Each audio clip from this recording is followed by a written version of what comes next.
your #1 news team covering the North. The Bahamas Tonight, Northern Edition. Welcome back. Let's go to ABACO now. That island is still in rebuilding mode almost a year post-Hurricane Dorian, with many homes and businesses still in dire need of repairs. The Chamber of Commerce president says there is a need for skilled workers to complete reconstruction efforts on that island. Jamila Mizik has more. There is a skills gap as it relates to construction on ABACO. At least that's the view of Chamber of Commerce President on that island, Ken Hutton. He says there are many opportunities for skilled tradesmen in terms of reconstruction efforts, but argues that there's a lack of skilled tradesmen there to do the work. Consequently, work is being delayed or it's getting very expensive to do it because there's not enough workers here with the skills to be able to execute it. It means that the cost of rebuilding is going up, and the time frame to get the work done is going out longer. The Chamber president says especially during this time, persons are still recovering from Hurricane Dorian, which means they need the repairs. And here's what he suggests. There's still a tremendous amount of homes with that need repairs, need roofs redone. So it's just a matter that, there aren't enough people here. There aren't enough construction workers or contractors on the island to actually get the work done. I think we are getting to the point where we have to look at least in the short term, explore the options of bringing in some foreign workers or at least some foreign contractors that will partner. And I say partner specifically. We don't want foreign contracting companies coming in without partnering with a local company. But I think it's going to be necessary to bring in more qualified labor so that we can get the work done. He says now while some may argue that Bahamians are capable of doing the work and there's no need for foreign contractors, the reality is there are no accommodations on the island. The problem is that they're not here, and one of the other issues is that there's no housing in ABACO right now. There is no housing, so there's nowhere for people to stay. Until we get that sorted out, it's going to be difficult for anyone to come in. And if there are Bahamian contractors who say that they're not getting work, the only reason for that, in my opinion, is that they're not here. If they're here, they're getting work. He says as of right now, the ABACO economy is a construction site, and with no tourism and with many businesses still closed, they are in a rebuilding economy. We only have one bank on the island.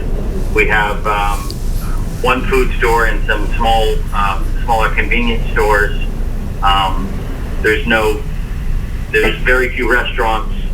There is no tourism. So there's no clothing stores. There's no nothing here. Jamila Mizik, SATNS Network News. Tonight, we wrap up our 3-day series on the Grand Bahama Power Company's road to recovery and rebuilding. As Shoshana Rowe-Farquharson reports, the team shares how they are moving forward despite Hurricane Dorian's impact.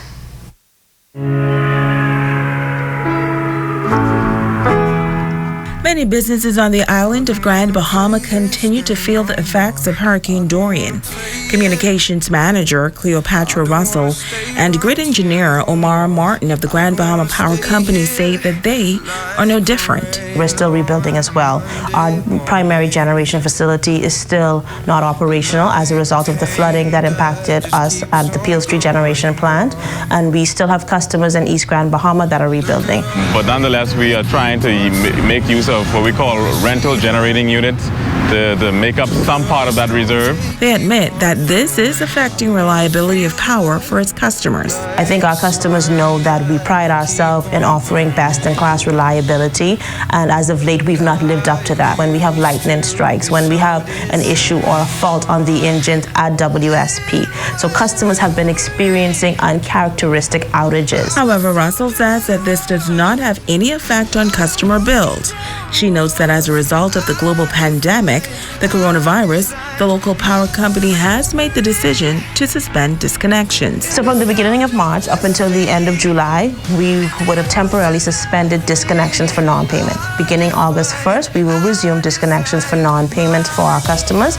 We do want to encourage our customers, if they have a bill query, if they have an issue with their bill, to give us a call. And at a time when many of the industrial companies on Grand Bahama have made the decision to lay off staff due to COVID-19, Mayor Lois Ramsey says she's proud that just as their team stuck with GBPC during and after Hurricane Dorian, the company has also stood by them. Hats off to Grandmama Power, because mind you, they could have done it.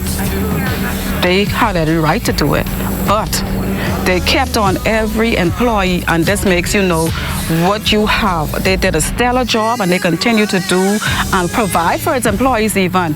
And so what they are doing is that they are telling them, we're going to survive through this together. We're not going to get rid of you. We're not going to throw you away all of a sudden now that you need us. The time that you need us, we are here for you. Martin says while GBPC continues to rebuild, the main plant will not be up and running before the end of the year. There's no surprises here. We anticipate the time frame based on the equipment delivery times that we were getting from when we decided to investigate how we were going to improve the plant.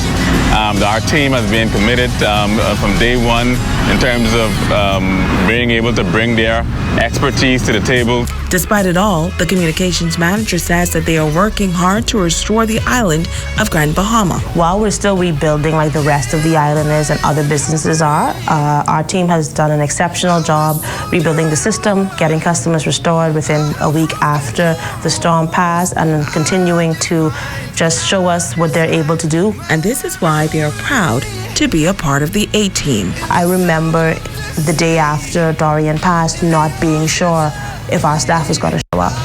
And, you know, we had every staff member that we were able to account for show up, just come to the depot, just to hug, just to make sure that everyone was okay. And immediately after that, without any electricity at our depots, with individuals' homes being flooded and their family members not being accounted for, everyone went to work. And it's moments like that that show you the sense of community that we have, not just for each other, but for the island of Grand Bahama.